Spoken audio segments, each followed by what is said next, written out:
투데이 핫경제입니다. 한국토지주택공사 LH 아파트에서 최근 5년간 발생한 하자가 25만 건에 이르는 것으로 집계됐습니다. 30일 국회 국토교통위원회 소속 더불어민주당 허영 의원이 LH로부터 받은 자료에 따르면 2018년부터 2022년까지 LH 아파트에서 발생한 하자는 모두 25만 199건으로 집계됐습니다. 중소기업 수출액이 전년 동기 대비 감소한 것으로 집계됐습니다. 30일 중소벤처기업연구원 중기연이 발표한 KOSI 중소기업 동향 2023년 8월호에 따르면 지난 7월 중소기업의 수출액은 90억 달러로 지난해 같은 기간 94억 8천만 달러에서 5.4% 줄어들며 감소 추세로 전환했습니다. 반도체 경기 부진과 수출 가격 하락 등이 작용한 것으로 풀이됩니다. 정부가 새만금 개발 계획을 전면 재검토하겠다고 밝혔습니다. 새만금 개발 사업에는 현 정부 들어서만 6조 6천억 원의 민간 자본 투자가 이루어졌습니다. 국토부는 SOC 적정성 연구 용역을 내년 상반기까지 마무리하고 2025년까지 기본 계획을 다시 짤 계획입니다. 현지 시간 29일 블룸버그 통신에 따르면 애플은 다음 달 12일 캘리포니아 쿠퍼티노 본사에서 애플 신제품을 발표하는 이벤트를 연다고 이날 전 세계 주요 미디어에 초청장을 발송했습니다. 애플이 통상 9월 달에 신제품을 공개했다는 점에서 이번에도 아이폰 15 라인업 위주의 새 제품이 발표될 것으로 예상됩니다. 지금까지 투데이 핫경제였습니다. 시청자 여러분 안녕하십니까? 경제인사이더들의 신박한 통찰과 함께하는 경제인사이트 신용환입니다. 우리 대한민국 경제와 뗄래야 뗄 수 없는 경제가 있죠. 바로 이웃나라, 가장 가깝고도 먼 나라라고 하는 중국 경제입니다. 지금 중국 경제가 총체적 난국에 빠졌다는 평가입니다. 부동산 위기가 고조되는 상황에서 소비와 생산도 부진해지고 경기 침체 장기화 가능성이 점점 커지고 있습니다. 잠시 후 경제인사이트에서는 과연 중국 경제가 이대로 깊은 수렁으로 빠질지 아니면 다시 회복할지 중국 경제 위기론에 대해서 집중적으로 진단해 보겠습니다. 특히 우리 대한민국 경제에 미치는 영향 그리고 우리 증시에 미치는 영향 등에 대해서 자세하게 분석해 보겠습니다. 본격적인 오늘의 핫 이슈 분석해 보기 전에 자세한 내용 영상으로 먼저 만나보겠습니다.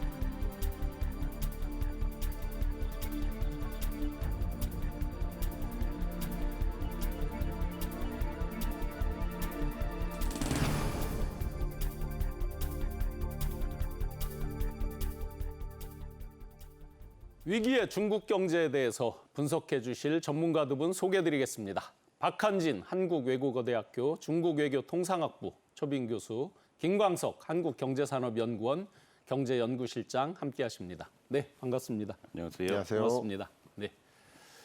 중국 경제 위기론이 크게 대두되고 있는데요. 최근 감돌고 있는 중국 위기론의 그 시작은 사실 지금 금세 최근에 생겨난 일은 아니죠. 한동안 그 불씨가 지펴져 있다가 최근에 더 위기론이 커지기 시작하는데요. 광저우 에버그란데 모기업인 헝다그룹 사태로 시작을 해서 최근에는 이제 대형 부동산 개발 기업인 비구이안까지 여러 기업들의 디폴트 가능성 등등이 커지면서 위기론이 계속 커지고 있습니다. 우선 교수님, 계속해서 중국 지금 경제, 특히 이제 부동산 기업들의 위기론이 커지고 있는데 상황이 어느 정도 심각한 겁니까? 예, 우리 지금 국내 매체에서도 여러 가지 그 경고 뉴스가 많이 나옵니다만은 실제 현장 분위기는 이보다 더 심하다고까지 말씀을 드릴 수가 있어요. 왜 그러냐면 한 세 가지 요약을 해서 말씀드리겠습니다. 네네. 첫째는 이 부동산은 중국 국가 경제의 근간이고 또 가계의 근간입니다. 네네. 국가 경제의 근간은 GDP 기준으로 하면은 전체 금액의 30% 가량을 보지만 네. 실제 이게 간접적인 그 파급 효과까지 보면은 절반 이상까지 보는 시각도 있거든요. 그래서 부동산 경제가 흔들리게 되면 다른 신경제가 나타나기 전에 이게 먼저 흔들려 버리면은 경제 전체가 뿌리가 흔들린다는 이제 아주 큰 의미가 있고, 그다음에 두 번째는 방금 말씀드린 이제 가계의 의미입니다. 중국에는 재테크 수단이 굉장히 제한돼 있어요. 네. 그래서 이 부동산에 거의 개인의 재산을 다 집어넣는 이제 그런 사람들이 아주 많거든요. 이것이 집에도 못 들어가고 또 돈이 날아간다 이렇게 생각을 하게 되면은 네. 사회적인 문제로 이제 확산이 되는 거고요. 또 마지막 한 가지는 우리가 2년 전에 이제 중국에 헝다 문제가 있었지 않습니까? 근데 네. 이번 문제는 사실은 헝다보다는 부채 규모는 작아요. 네. 그런데 실제 헝다보다 더 많이 주택을 건설하고 있다는 것이거든요. 네네. 그러니까 이게 효과가 점점 더 확산이 된다는 겁니다. 일례로 만약에 지금 비구 유엔이 그 끝까지 해결하지 못하고 문제가 터진다. 그래서 이 주민들이 주택 열차를 받지 못한다 그러면은 올 가을에 최소 한 15만 명 정도가 집에 못 들어간다는 네. 얘기가 있거든요. 그러면은 이게 사회 문제까지 커지는 거고, 결국은 지금 대외적으로도 경제가 안 좋고 국내도 안 좋고 여러 가지 안 좋은 상황에서 이것까지 합쳐지니까 네. 중국 정부는 대단히 여기에 대해서 아마 신경을 쓰고 있을 겁니다. 네. 지금 뭐 기초적인 말씀을 주셨는데 중국 부동산 기업들의 디폴트 가능성, 특히나 이제 뭐 한 개 그룹만 그런 게 아니라 연이어서 이제 디폴트 가능성이 중국 산업, 경제 전체에 이제 악영향을 미칠 거다 이렇게 분석이 되는데 그 주요한 이유는 뭐라고 보십니까? 네, 일단 부동산 개발업체 가장 많이 이슈화된 것이 이제 비구유안하고 헝다하고 그밖에 몇몇 개발업체들이 있겠지만 이들이 이제 위기 상황에 놓이게 된 것, 디폴트 상황에 놓이게 된 그 배경은 부동산 경기 그 자체에 있습니다. 네. 그러니까 부동산 경기가 이렇게 크게 위축되고 침체된 상황은 어떤 부동산 개발업체든 똑같은 환경에 놓여 있는 거거든요. 네. 그러니까 지금은 마치 우리나라도 미분양 주택 건수가 최대 한 7만 5천 호까지 네, 네. 쌓였다가 네. 지금은 이제 6만 5천 호에 가깝게까지 떨어지긴 네, 네. 했지만 예. 그러니까 미분양 주택이 계속 쌓인다고 생각해 보세요. 네.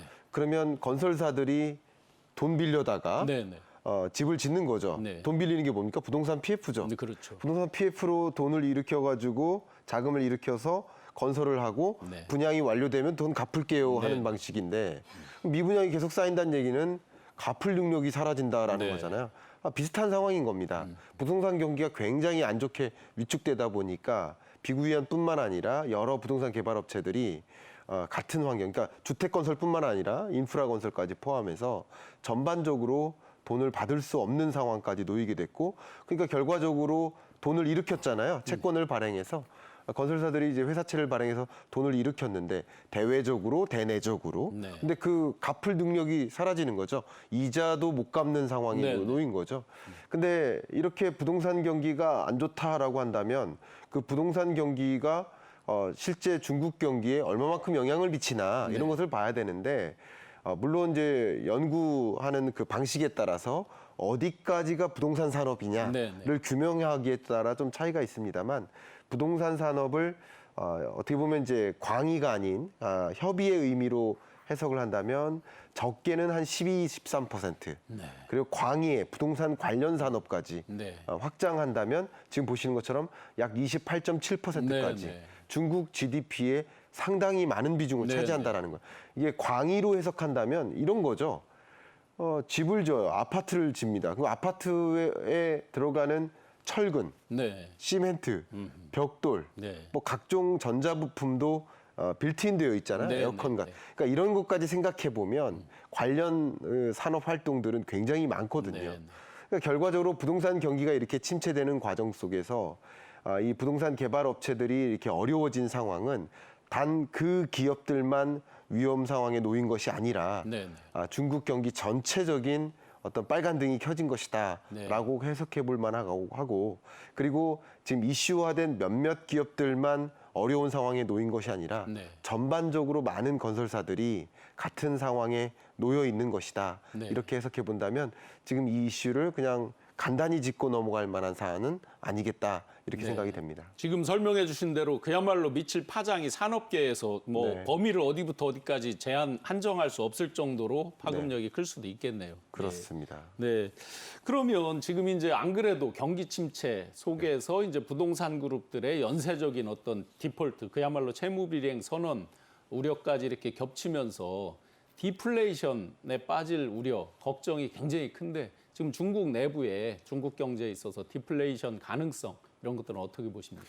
예, 디플레이션이 이제 중국적인 현상에서 보게 되면은요, 사실 중국 경제가 수출, 투자, 소비 이 삼각으로 가지고 움직이는데 이때까지는 이제 중국이 사실 소비는 계속 안 좋았었습니다. 근데 이제 수출하고 투자가 잘 굴러가서 경제가 왔지만 지금 현재 보면은 소비까지 해서 다 얼어붙었거든요. 근데 방금 제가 말씀드렸듯이 부동산이 재테크의 사실상 유일한 수단인데 그게 말라버렸다는 것은 돈이 갈 데가 없다는 것이거든요. 그러면 은행에 이제 또 이자가 없어도 은행에 집어넣는다는 겁니다. 그러면 더 이제 디폴트 쪽으로 기업들한테는 이제 그런 영향이 될 텐데요. 이 부동산 문제가 그 저변에 심하게 깔려 있다고 저는 생각을 합니다. 지금 비구이엔 같은 경우가 중국의 300개 도시에 3,000개 정도 프로그램을 진행을 하고 있거든요. 그러면 여기서 만약에 여러 가지 도미노 현상으로 이런 게 일어난다 그러면 중국 전역에 영향을 이제 미치는 상황이 많습니다. 근데 디플레이션 이 우려가 물론 중국에서 처음은 아닙니다만은 이번 경우 같은 경우는 부동산이 흔들리기 때문에 상당히 오래 갈 수 있다 하는 생각을 하거든요. 제가 지금 하나 심각하게 좀 지적을 하고 싶은 것은 이제 중국 경제에서 1998년 굉장히 중요한 의미를 가집니다. 이때 중국이 처음으로 주택을 정부가 나눠주지 않고 이른바 상품방이라고 해서 분양주택을 하거든요. 네. 그러니까 그 시기부터 지금 현재까지 주택 수요가 집중적으로 몰렸어요. 그 이제 막 가수요도 일어나고 그랬던 겁니다. 근데 그게 이제 빵 터진 거고요. 이제 수급이 맞춰지면서. 그다음에 두 번째는 2008년입니다. 우리 기억하는 4조 위엔의 경기 진작. 네네. 그것이 결국은 또 부동산으로 흘러 들어가지고 엄청난 거품을 만들고 만들었죠. 지금 현재 이 사태에 밑바닥에 깔려 있는 거죠. 그리고 가장 최근 일로는 2020년. 2020년이면 이게 코로나 위기가 점점 가중이 될 때인데요. 그때 중국에서 이른바 이제 세 가지 레드라인 정책이라는 부동산 정책을 펴니다. 부채 경영하지 말라는 얘기거든요. 강력한 개혁 드라이브인데 그것을 과연 그 힘든 시기에 했었어야 되는가 하는 이런 요인입니다. 그래서 지금 해외도 안 좋고 국내 이제 이런 분야들이 여러 가지 맞물려 있기 때문에 이 디플레이션 우려가 금방 진정되기는 상당히 좀 어렵지 않나 생각을 합니다. 이렇게 이제 국영기업까지 포함한 부동산 그룹들의 디폴트 가능성, 디폴트 우려에 따라서 중국 정부도 여러 가지 이제 대책을 준비해야 되는 상황이 왔습니다. 최근에 중국 인민은행에서 장기 우대금리에 대해서 인하하는 조치 등등으로 여러 가지 이제 그 타겟책을 발표를 하고 있지만 예를 들어서 0.1% 포인트 인하에 그치는 바람에 시장 예상치, 시장의 기대치에 미치지 못했다. 이런 이제 반응들도 나오고 있습니다. 교수님, 우리 생각에 이게 대대적으로 어떤 다시 이렇게 이제 여러 디폴트 가능성 이런 걸 막으려면 일종의 경기 부양책, 유동성 공급 이런 게 필요할 것 같은데 이번에 이제 시장 기대치에 미치지 못한다고 이제 반응이 나왔거든요. 어떻게 보십니까? 0.1% 포인트라는 것은 사실은 저 표현을 하자면 찔끔입니다. 찔끔이고 다만 이 앞서서 중국 인민은행이 그 국유 상업은행들한테 빌려주는 그 정책 금리를 조금 내렸기 때문에 그 정도 폭에서 본다 그러면 이번에도 되게 예상은 됐었어요. 또 한 가지 주목이 드는 거는 이제 1년 만기 단기 금리는 아주 찔끔했는데 5년짜리 금리는 이건 손을 안 댔거든요. 그 얘기는 뭐냐면 앞으로도 금리 인상 그 금리 조치에 크게 그 정책을 걸지 않겠다는 얘기로 됩니다. 그 내용은 제가 말씀드렸듯이 이게 이제 중국이 어느 방향으로 가도 디플레이션, 근데 아이러니하게 지금 돈을 많이 풀어버리면 또 인플레이션이 될 가능성도 있고 또 다른 한편에서 보면은 밑빠진 독에 물 붓기가 될 수도 있고 이제 이런 상황이 되다 보니까 중국으로서는 제가 생각할 때 이 경기 진작의 필요성은 강하게 느끼지만 그보다 더 중요한 것은 원칙적인 접근. 아주 천천히 조심스럽게. 그래서 저는 이 표현을 지금 이 풍선 바람을 불어넣듯이 아주 팽팽해진 이 풍선을 부동산이라는 풍선을 바늘로 가지고 이 터지지 않도록 살살 거품을 빼야 되는 이제 그런 굉장히 어려운 상황에 이제 직면해 있는 거죠. 그래서 아마 제 생각에 이 연말까지 한 번 정도 소폭의 금리 인하 가능성은 시장 금리 기준으로 해서 가능성은 있습니다만은 이게 그 이상 큰 폭으로 갈 것 같지는 않습니다. 아까 설명 주신 대로 2008년도에 이제 대규모 부양책을 통한 버블 이런 것들도 학습 효과가 있겠네요, 그죠? 예, 그 당시에 사실은 세계 기업들이 흥분을 했어요. 중국에 엄청난 시장 수요가 난다. 4조 위엔 뭐 또 더하면 10조 위엔까지 된다는 얘기가 있었는데요. 사실은 그게 부동산 시장으로 많이 흘러갔죠.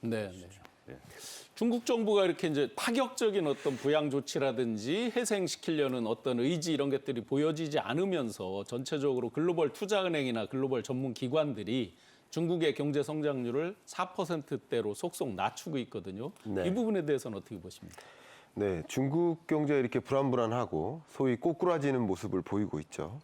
그리고 앞서 교수님께서 말씀해 주셨던 것처럼 디플레이션이라는 이 현상은 지금은 우려 단계고 디플레이션이라고 정의 내릴 수는 없습니다만 이 디플레이션 우려가 커진 이런 상황은 사실 한번 생각해 보면 마이너스 0.3% 물가 상승률이 그러니까 세계적으로 인플레이션 가지고 걱정하는데 중국만 나홀로 디플레이션 우려 상황인 거예요.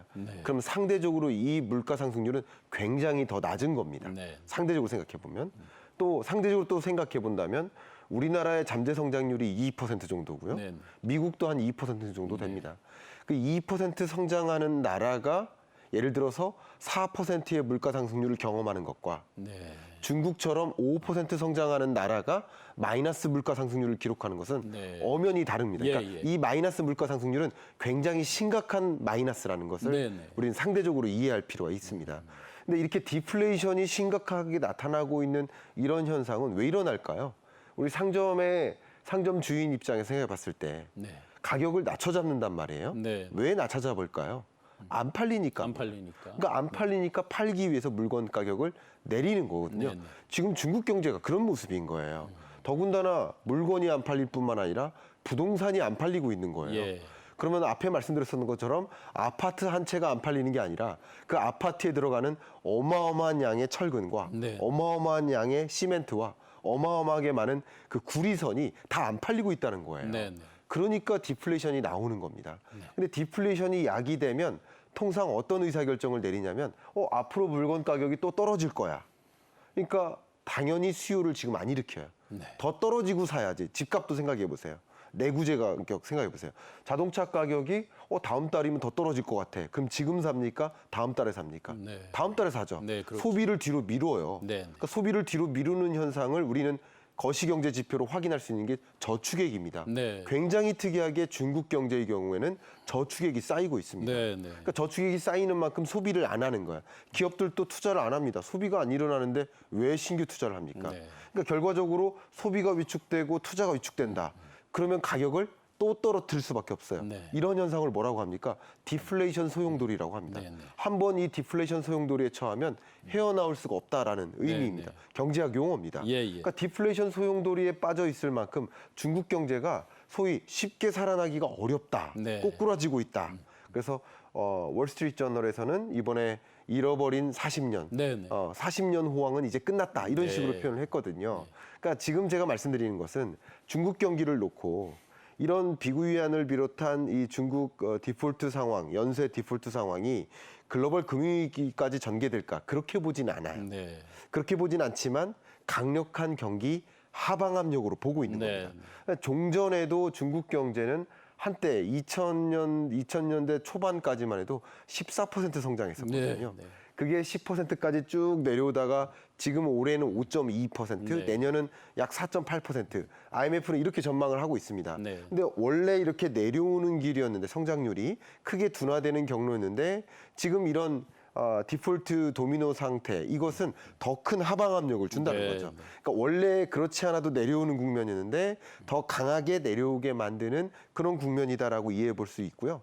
가장 대표적인 것이 네. 지금 기준금리를 찔끔 내렸다라고 표현하셨는데 네, 네. 사실은 이렇게 경기가 악신호들이 있잖아요. 네, 네. 특히 부동산 경기가 악신호가 있잖아요. 그러면 금융사들이 자체적으로 대출을 적극적으로 안 해줍니다. 네. 네. 대출을 인색하게 해줍니다. 그러니까 그게 결과적으로 기준금리 인상 효과인 거예요. 그러니까 그런 것들을 좀 생각을 해볼 때 중국 경제가 굉장히 안 좋은 상황에 놓여 있고 그리고 경기 하방 압력이 추가적으로 작용한다. 네. 네. 말 그대로 뭐 글로벌 금융위기로까지 전개되진 않겠지만 네. 상당한 하방 압력으로 작용한다. 라고 보니까 뭐 지금 IMF는 사실 다음 전망치가 10월에나 나옵니다. 네, 네. 그러니까 아직 멀었습니다. 네. OECD 전망치도 9월에나 나옵니다. 네, 네. 월드뱅크 전망치도 12월에나 나옵니다. 네, 네. 그러니까 지금 주목할 수 있는 주요 이제 중국 경제를 전망하는 주요 전망치들은 주로 IB들의 네, 네. 투자은행들의 전망치인데 당연히 투자은행들의 전망치는 계속 하향 조정하고 있는 네. 거죠. 4.5에서 4.2로 모건 스탠리도 낮췄더라고요. 그렇습니다. 그런 식으로 소위 10% 이상 성장하던 그런 모습의 중국 경제는 앞으로 기대하기 힘들다. 네. 종전까지만 해도 그래도 한 5% 성장하지 않겠느냐라고 바라보다가 5%도 채 어렵겠구나. 네. 4%로 성장률을 낮추는 모습. 네. 이걸 제가 좀 이름하여 이렇게 봅니다.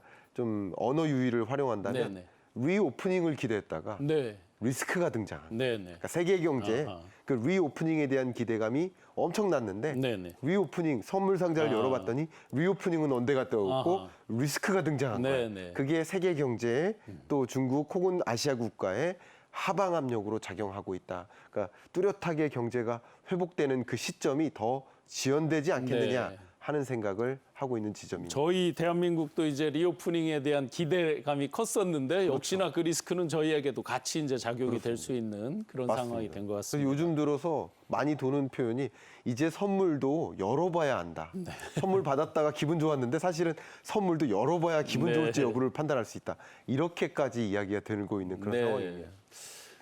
화려했던 40년은 잊어버려라.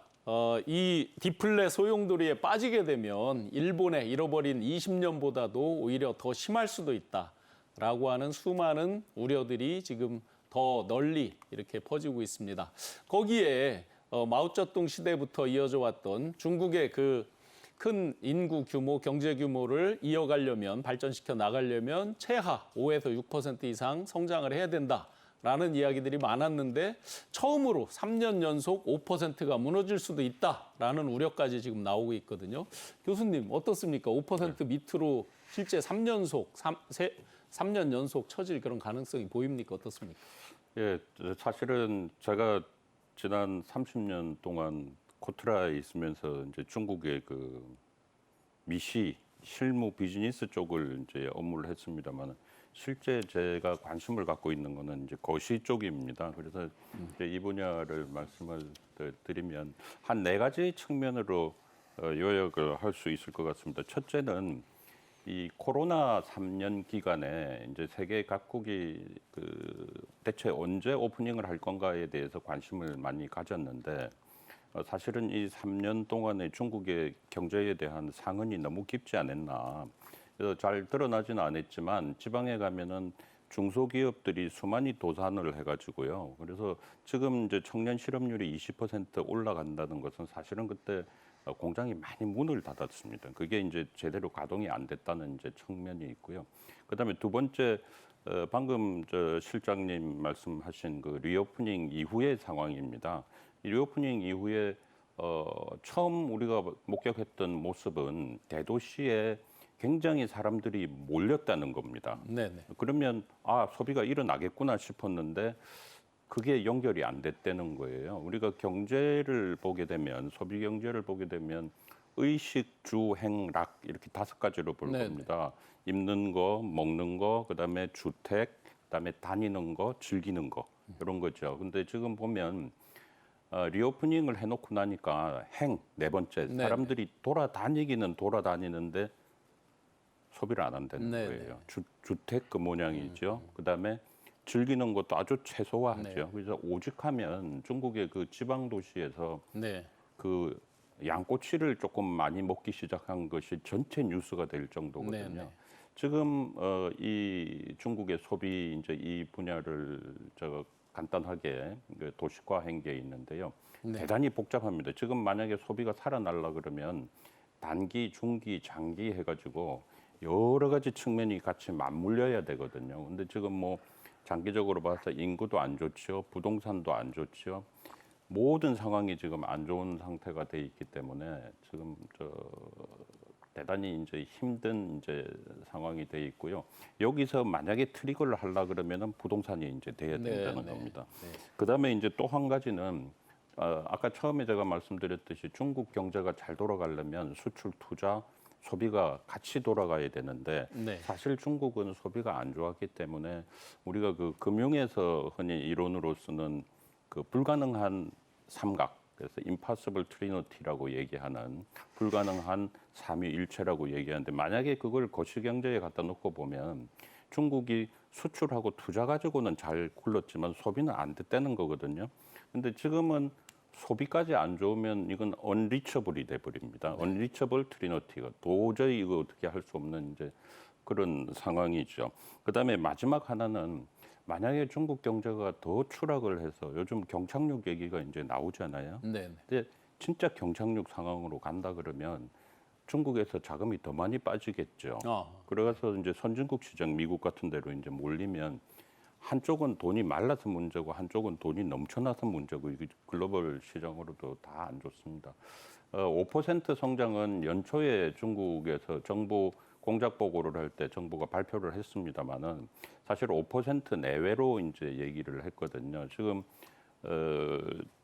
모건 스탠리가 4.2%로 최근에 발표를 했습니다만은 제가 생각할 때는 4.0에서 4.5 지금 현재 추세로 본다면 이제 그렇게 봅니다. 다만 이 목표도 상당히 도전적일 거다 네. 이렇게 생각을 합니다. 네. 5%에는 미달할 가능성이 크지 않나 하는 생각입니다. 네.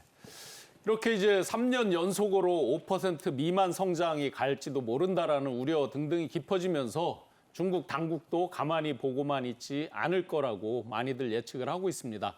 예를 들어서 부동산 각종 규제를 완화한다든지 재정이나 통화 정책을 통해서 경기 부양책을 쓸 수도 있겠다라는 예측들도 많이 있습니다. 실제 글로벌 은행들도 그런 기대 하에서 성장률을 5% 밑으로 떨어뜨리지 않고 예상치를 5% 이상으로 유지하고 있는 곳도 있습니다. 실장님, 과연 네. 중국에서 경기 부양책 쓸까요? 어떨까요? 네, 경기 부양책은 쓰긴 쓰겠죠. 네. 다만 그 카드가 많지 않다 이렇게 네.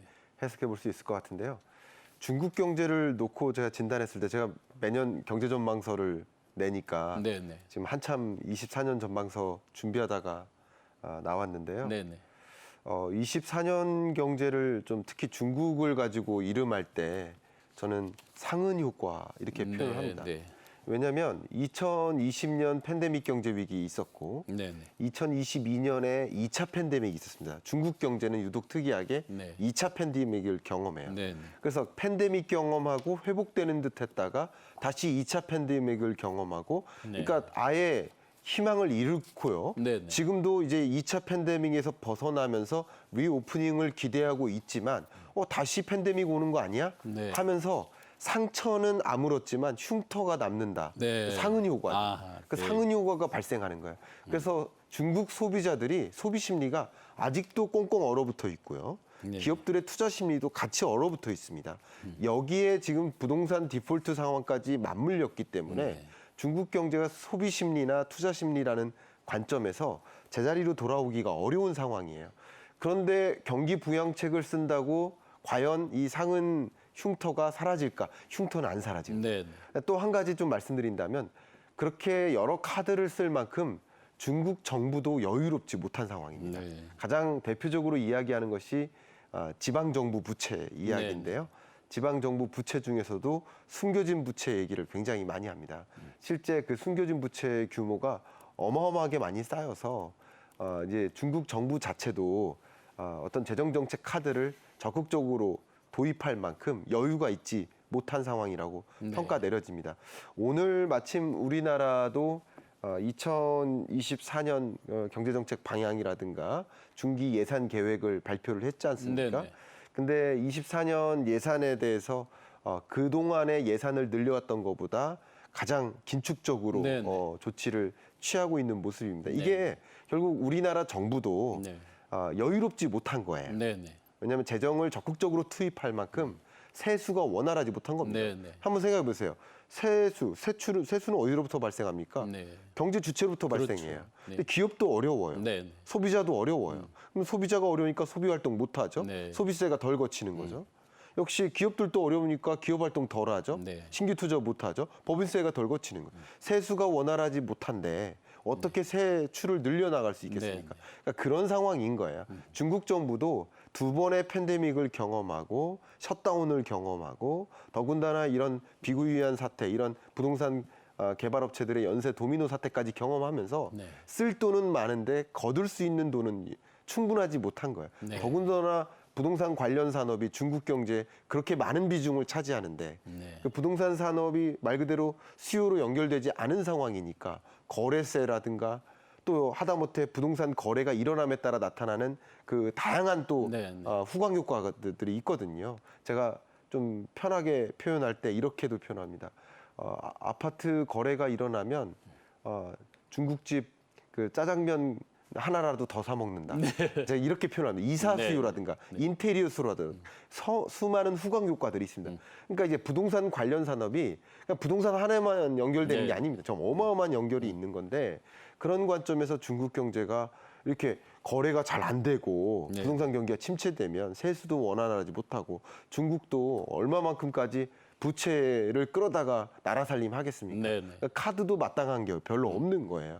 그러니 중국 경기가 다시 제자리로 돌아오는 데는 상당한 시간이 네. 걸릴 수 있겠구나 하는 것을 이제 우리가 유추해 볼 수 있는 것입니다. 네.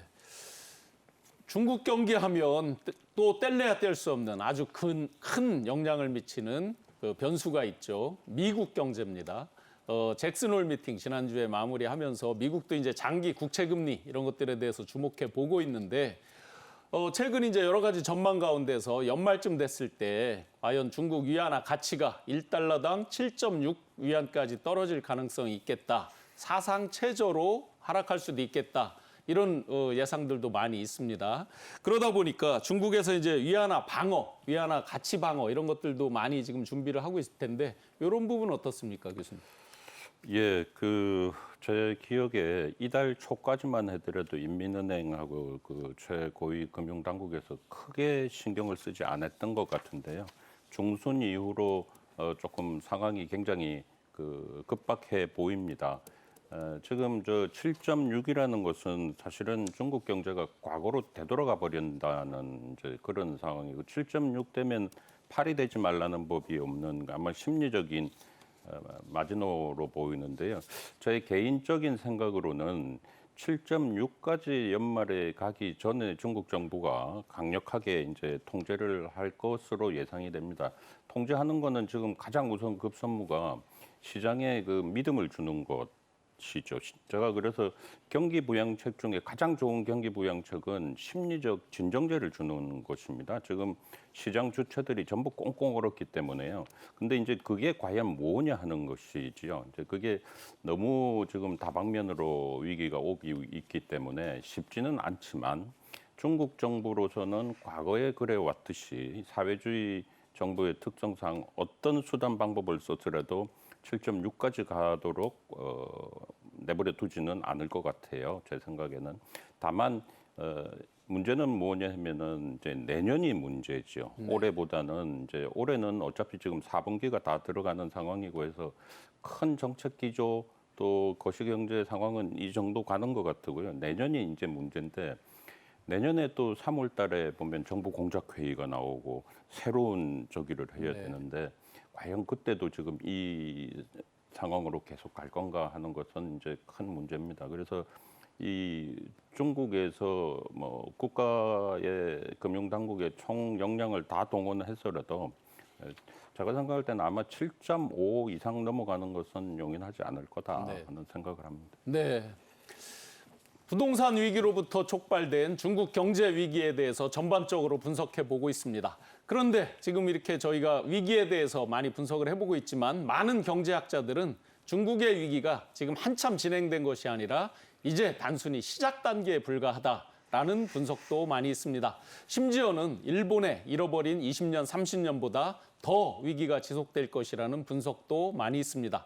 과연 앞으로 중국 정부가 이 난관을 극복하기 위해서 어떤 노력을 할 것인가, 그리고 더 중요하게 우리는 어떤 대응을 해야 되는지 준비한 영상 보고 계속 이어나가겠습니다.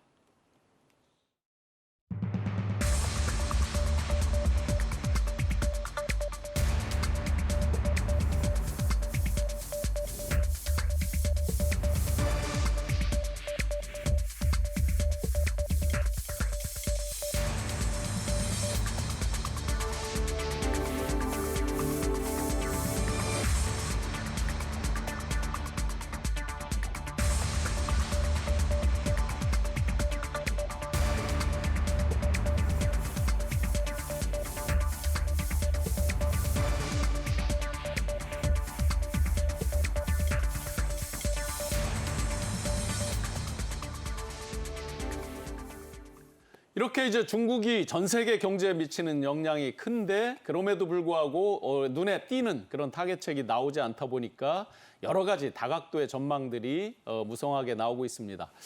실장님, 그 가운데서도 굉장히 눈에 띄는 게 이게 조금 어떻게 보면 어려운 거일 수도 있는데 이런 위기를 대외적으로 돌리면서 타개하기 위해서 전쟁을 불사할 수도 있겠다. 여러 이제 각종 전망이 있는데 어떻게 보십니까?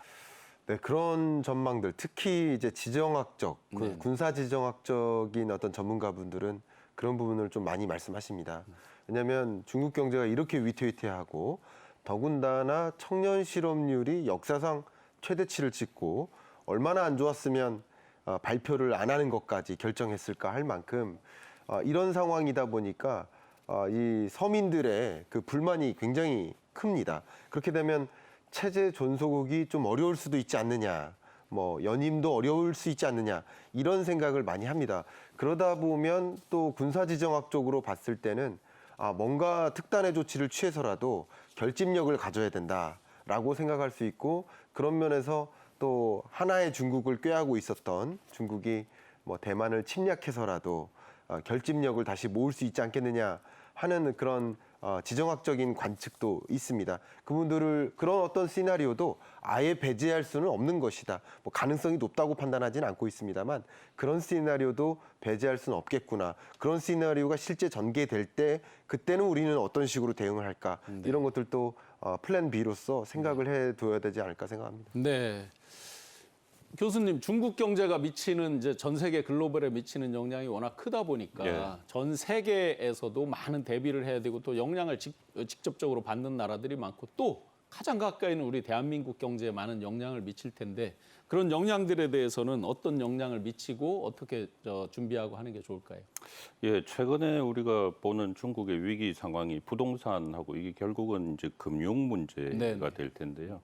아시다시피 중국의 금융은 외부하고 그 연결고리가 강하지 않기 때문에 금융의 직접적인 타격은 크지 않을 것으로 생각을 합니다. 그러니까 과거에 우리 미국발 그 리먼 사태 같은 그런 판박이형 경로는 일어나지 않을 것으로 예상이 됩니다만 이제는 문제는 그 중국 내의 그 수요가 더욱 냉각이 돼서 해외 상품에 대한 그 수요 감소입니다. 우리가 지금 저 잘 아는 전기차 그 테슬라가 상하이에 공장을 가지고 있지 않습니까? 그 테슬라 같은 경우는 전체 매출액이 5분의 1을 중국에서 얻고 있습니다. 또 퀄컴 같은 경우는 약 절반 수익이 이제 중국에서 나오고 있죠. 그러니까 이런 회사는 그 아주 타격을 크게 받는다는 겁니다. 그다음에 우리 한국 같은 경우는 사실 우리나라가 최근에 이제 중국 수출 비중이 20% 이하로 떨어졌다고 하지만 가장 중요한 포인트 하나는 이 수출 내용 중에 상품이 소비재라기보다는 원부자재가 많거든요. 네. 원부자재는 결국 부동산하고 연결이 돼 있는 네. 거예요. 이게 최근에 중국의 이 위기 양상은 질적으로 볼 때 우리 한국의 대중국 수출에는 대단히 안 좋은 환경입니다. 그래서 저는 이 기회에 우리나라 지금 단기적으로 대중 수출이 감소하는 것도 잘 방어를 해야 되지만 동시에 정말 오래된 이제 과제죠, 숙제죠. 대중국 수출 구조, 상품 구조를 이제는 좀 고도화해야 된다. 네, 네. 새롭게 떠오르는 이 시장 경기 수요에 영향을 덜 받는 이제 그런 분야 중심으로 점점 이걸 바꿔 나가야 되는 그런 계기로 삼을 필요가 있지 않나 하는 생각을 하게 됩니다. 네. 중국 경제가 이제 침체되면서 전 세계에 다 영향을 미치는 가운데 이제 미국에서도 여러 가지 그 대책을 세우고 또 반응을 보이고 있어요. 세 번째 이제 장관들이 두 번 갔었고 이제 세 번째 상무장관이 지난주에 이제 그 중국을 방문해서 27개 기업 수출 금지 이런 부분을 어느 정도 부분적으로 완화하고 이런 정책들을 어떻게 보면 급화해 모드라고 할까 이렇게 이제 그 변경을 하고 있는데 이런 것들이 미치는 영향 그리고 앞으로는 어떻게 전개될 것으로 전망하십니까? 네, 미국, 중국 소위 세계 경제 G2 국가가 둘 다 어렵습니다. 그러니까 미국 경제는 특히 인플레이션을 빨리 잡아야만 정치적으로 봤을 땐 정치 공학적으로 생각해 볼게요. 정치 공학적으로 생각해 보면 이놈의 물가를 빨리 잡아야만 선거에 유리한 거고요. 역시 중국 경제 같은 경우는 대내적으로 경제 상황이 안 좋으니까 대외적으로 뭔가 풀려야만 중국 체제가 시진핑 체제가 유지될 수 있는 거예요. 정치 공학적으로. 그러니까 미중 패권 전쟁을 잠시 쉬어가자, 좀 휴전하자 하는 입장에 처할 가능성이 높고요. 중국에 대한 어떤 원자재나 부품 의존도를 높여나가면 미국 같은 경우는 그만큼 물가가 빨리 안정화됩니다. 근데 중국이 아닌 그 밖에 다른 나라로부터 우회적으로 소재를 조달하다 보니까 물가가 더 올라갈 수밖에 없는 거거든요. 그런 한 가지 이슈가 있겠고 말 그대로 공급망을 완화시키는 네. 그런 방향으로 물가를 빨리 잡기 위한 목표가 있겠고 두 번째 미국 관점에서의 니즈는 얼마 전에 부채 한도 협상했지 않습니까? 네. 부채 한도를 협상했다는 얘기는 그만큼 미국이 국채를 추가적으로 더 많이 발행하겠다라는 뜻이에요. 네. 근데 국채를 많이 발행하면 뭐 합니까? 그 국채를 사줄 때가 있어야 됩니다. 네, 그렇죠. 근데 최근에 일본과 중국이 가장 많은 미국 국채를 보유한 나라인데 네. 계속 그 미국 국채를 팔았거든요. 네. 그러니까 미국 국채를 사줬으면 하는 입장일 겁니다. 네. 미국 입장에서는 그런 관점에서라도 뭔가 이 화해 모드로 취해져야 그런 어떤 큰 그림을 그리고 네. 생각할 것들이 많이 있겠다라고 해볼 수 있겠고요. 중국 같은 경우도 대내적으로 이 경제가 너무나 안 좋다 보니까 네. 지금 무역 적자에 수출 계속 어려운데 중국 경제도 굉장히 어렵습니다. 네. 결과적으로 수출이 좀 살아나야 중국 경제가 나름의 뒷받침이 될 수 있거든요. 네. 그러기 위해서는 또 미중 간의 어떤 화해 모드가 굉장히 절실히 필요한 상황이라고 해석해 볼 수 있죠. 그런 관점에서 둘 다 어렵기 때문에 둘이 뭔가 화해 모드를 갖고 특히 내년에 있을 중요한 정치 이벤트들이 있으니까 네. 그런 것을 앞두고 화해 모드를 좀 취하는 것이 아닌가. 당분간도 계속 화해 모드로 갈 것이다. 네, 저는 라고 그렇게 전망하시는 생각을 하고 거죠? 있습니다. 네. 그러면 이제 그거에 따라서 각종 잭슨홀 미팅 이런 데서도 나왔지만 이제 네. 미국 국채 그 장기 금리 이런 것들을 저희가 주목해서 보고 있는데 그 역학관계에서 가장 많이 채권을 갖고 있는 중국의 역할 이런 것들이 상호 잘 맞물리겠네요. 네, 그렇게 우린 기대할 부분들이 있고요. 네. 또 그렇기 때문에 이번 잭슨홀 미팅 때도 네. 제롬 파월 연준 의장이 중국을 거론하지조차 않았습니다. 네. 그러니까 중국 리스크를 거론할 가능성이 굉장히 높았었거든요. 네. 근데 이런 상황에도 중국 리스크를 고려하지 않았다는 얘기는 중국발 그 악재가 굉장히 크게 작용하진 않을 것이다 네. 라는 판단이라고 볼 수 있겠습니다. 네. 그런 것들도 우리가 어느 정도 감안해 볼 필요가 있지 않을까 생각합니다. 네. 결국은 중국의 경제 위기를 타개하는 건 중국 당국의 네. 정책 방향이 가장 중요할 것 같은데요. 중국이 이 불황과 이 위기를 타개하기 위해서 앞으로 어떤 정책을 어떻게 펴는 게 가장 좋을지 예. 우리가 기대할 수 있는 게 어떤 게 있을까요? 지금 중국 그 정치 리더십이 너무 근육이 딱딱한 것 같습니다. 좀 소프트해져야 될 필요가 있을 거예요. 사회적 분위기가 굉장히 얼어붙어 있습니다. 최근에 우리가 아직까지 그 IT 기업들 소리 맞았던 것을 기억을 하는데 최근에는 또 의료 분야에 이제 그런 상황이 생기고 있다고 해요. 그래서 전반적으로 사회가 굉장히 이제 딱딱한 분위기인데 이게 이제 좀 부드럽게 해서 정부에 대한 신뢰도 높여야 될 거고요. 그다음에 경기 대책 의미에서 보게 되면 중국이 트라우마 가지고 있는 것 같아요. 과거에 그 2008년에 4조 위엔 그 투입을 해가지고 그게 엄청난 그 유동성 공급 과잉을 일으켜서 중국이 수십 년 동안 이제 고생을 해온 그걸 다시 되풀이하지 않겠다는 것이 있는데 다만 제가 생각할 때는 이런 이제 개혁적인 조치하고 이런 과거의 그런 아픈 기억들이 굳이 꼭 상충할 필요는 없다고 보거든요. 이 적정선에서 해가야 되는데 다만 지금 보시다시피 지금 이 그림은 지난 2006년에 나왔던 이제 예측 그림인데요. 당시에 세계는 거의 절반 이상의 예측이 중국이 실크로드, 그러니까 세계 탑이 된다고 이렇게 생각을 했었거든요. 그게 아니면 2순위는 아시아 지역에서 맹주가 된다고 했었는데 지금 현재는 과연 어디 있을까요? 하는 생각이 들 정도입니다. 그래서 이제 네. 요 그림 말고 그다음 또 그림 하나 준비가 돼 있는지 모르겠습니다. 그러면 지금 이 중국이 어떻게 해야 되냐면 여기 지금 세로축은 대외 관계예요. 가로축은 국내 개혁입니다. 이 두 개가 맞물려야 될 겁니다. 대외 관계 좀 부드럽게 가져가야 되고 또 가로축 대내 개혁은 제가 생각할 때는 지난 1970년대 말에 개혁 개방 수준의 버금가는 이거 경제 모델의 전환을 필요로 하는 네. 그런 조치가 아마 있어야 될 겁니다. 지금 현재는 중국 정부가 경기 진작책을 내놓고는 있습니다만은 미시적인 조치입니다. 이거는 문제가 안 되죠. 고시적인 조치로 과감하게 개혁을 해야만 이 난관을 돌파할 수 있지 않을까 생각합니다. 네.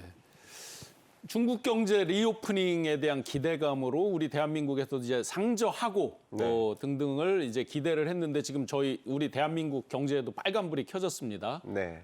앞으로 우리 대한민국은 중국 위기에서 어떤 점을 교훈 삼아서 어떤 정책을 써야 될지 마무리 말씀 짧게 부탁드리겠습니다. 네, 이제 상저하고를 기대했는데 상저하저가 될 가능성이 좀 높아진 거죠. 네. 그만큼 중국에 대한 의존도가 높아서라고 볼 수 있겠습니다.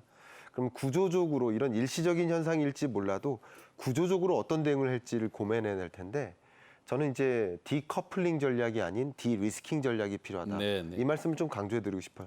디커플링은 중국과 우리나라가 왕복하는 노선이 있는데 그 노선을 잘라버리자, 네. 없애버리자. 이건 디커플링인 거예요. 근데 디리스킹 전략은 그 선로는 놔두고 그 밖에 다른 나라들의 선로를 더 많이 늘려나가자. 네. 이게 디리스킹 전략입니다. 네, 네. 결과적으로 중국에 대한 의존도를 중국을 배제해가면서 의존도를 줄이는 게 아니라 그 밖에 다른 교역 대상국을 확보해 나가면서 한 국가에 대한 의존도를 좀 줄여나가는 디리스킹 전략이 좀 필요하다고 생각이 되고요. 특히 중국의 여러 가지 위험들이 있는데 그게 우리나라로 전이되지 않도록 네네. 그 전이될 수 있는 연결고리를 상시적으로 모니터링하고 네. 절대 그 위험이 우리의 위험으로 전개되지 않도록 하는 그런 노력을 가장 강하게 강구해야 될 시점이 아닌가 의견드립니다. 네. 부동산 위기로부터 촉발된 중국 경제 위기와 그에 대응해서 대한민국 경제가 어떻게 대처해야 될지 자세하게 전략적인 부분까지 분석을 해주셨습니다. 오늘 함께 분석해 주신 두 분 전문가 감사드립니다. 고맙습니다. 감사합니다. 네, 고맙습니다. 경제인사이트 오늘 준비한 내용 여기까지입니다. 다음 이 시간 경제인사이트에서는 기후변화와 고령화 또 각종 지금 전 세계적으로 펼쳐지고 있는 전쟁에서 식량 부족의 위기가 가속화되고 있는데 그 식량 부족 위기 이런 속에서 과연 전 세계가 지금 주목하고 있는 분야가 있습니다. 에그테크죠. 에그테크, 농업과 첨단 기술을 융합한 그 에그테크의 현주소와 우리의 미래에 대해서 자세하게 분석해 보겠습니다. 오늘도 함께해 주신 시청자 여러분 고맙습니다.